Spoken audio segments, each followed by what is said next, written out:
Caribbean governments today are spending up to 70 or 80% of their expenditure on education and health. Why?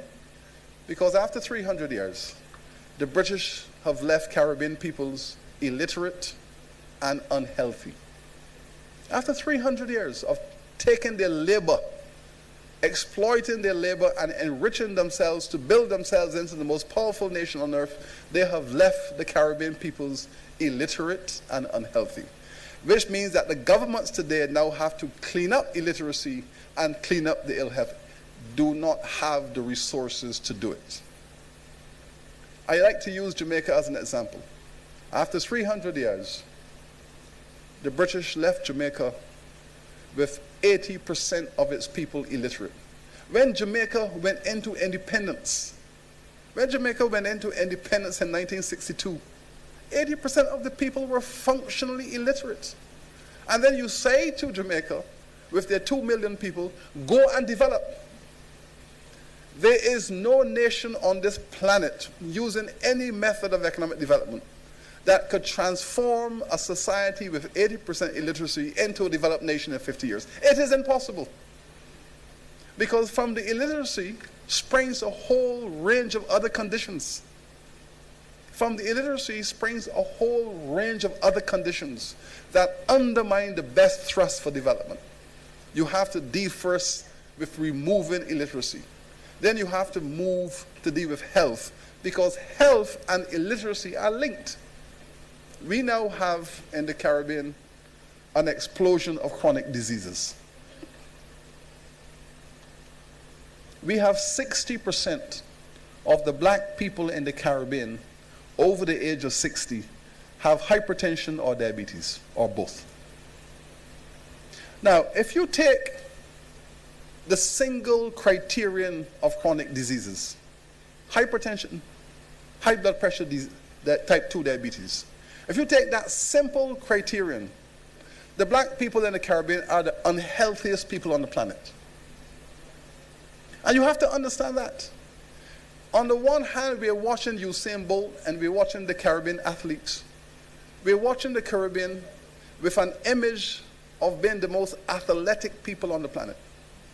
But beneath that image of these super sportsmen and women is the hard reality that we are now the sickest people on the planet.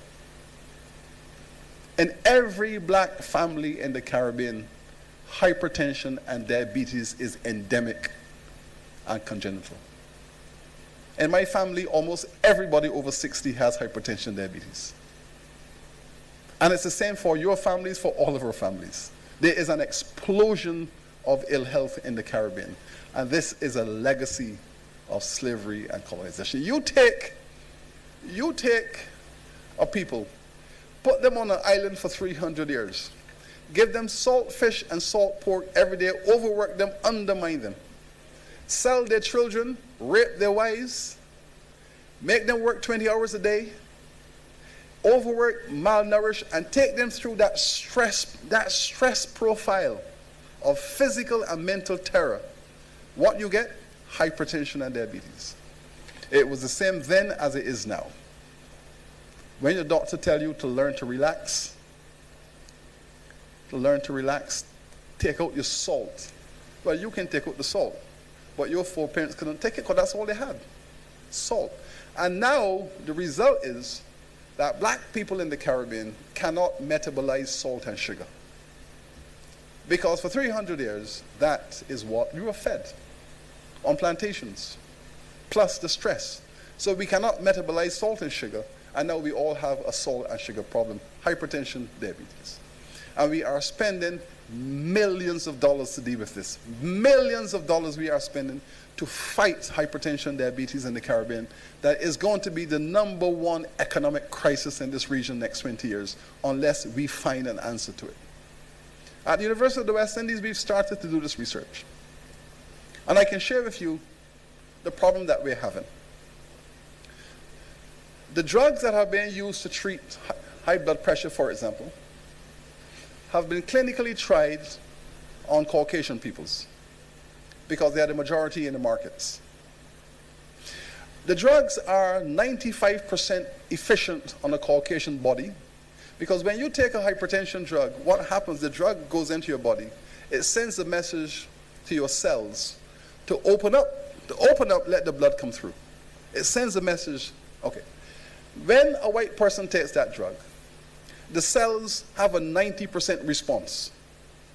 When an African black person in the Caribbean takes that drug, we have a 70% response.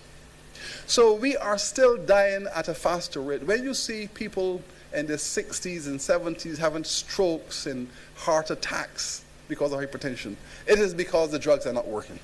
They're not working as well as they should. Now, the important thing about this is that the drugs work on the Africans. The drugs work on the Africans as well as they work on the Caucasians. But they don't work on us because something happened to us. You see, so when an African in Nigeria and Ghana and so on takes the drugs, she has a good response. When the Europeans take it, they have a good response. But in the Caribbean and in the New World, the Africans over here don't have that response because something happened to us. Because we have been genetically modified during that slavery period. It doesn't work on us. And now we have to find out. So right now we are taking blood samples. We are taking blood samples from people in Nigeria and Ghana and comparing blood samples with Barbados, Jamaica, St. Vincent, and trying to find out what the differences are so that we can figure out why the cells of black people in the Caribbean don't respond the same way as Africans do. What has happened to us in the process? The stress profile of slavery for the 300 to 400 years.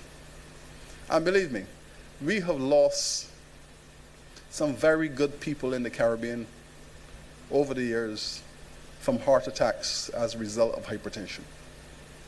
People who really should be living longer. But let's say there are 5 or 6 drugs that we are using for hypertension. We've tried them. We've had individuals in our university community, and we have moved them from one drug, it worked for a year, to the next, it worked for a year, to the next. And we've gone through all the drugs, and eventually the body starts reacting, and we're getting people dying of heart attacks. That should be alive. So slavery was not just killing you in the slavery period. 150 years later, slavery is still killing us at a faster rate. So when people say to you, slavery is over, it's in the past, you are now in the jet stream of it. We are now experiencing the medical consequences of it. And that is devastating our governments and our economies and our families. Each time one of my great colleagues die of hypertension, heart attacks, I shudder. Because I know that had that person been white, they would be alive because the drugs would have worked better for them. But we do not have the resources to do this work. We have approached the pharmaceutical companies, and they have said to us, the black people in the Caribbean are only 5% of the world's population. This research requires millions of research dollars to have the drugs adjusted through biochemical research so that when a black person from the Caribbean takes it, they get the same response as anybody else. But it requires a lot of biochemical research. And we have started.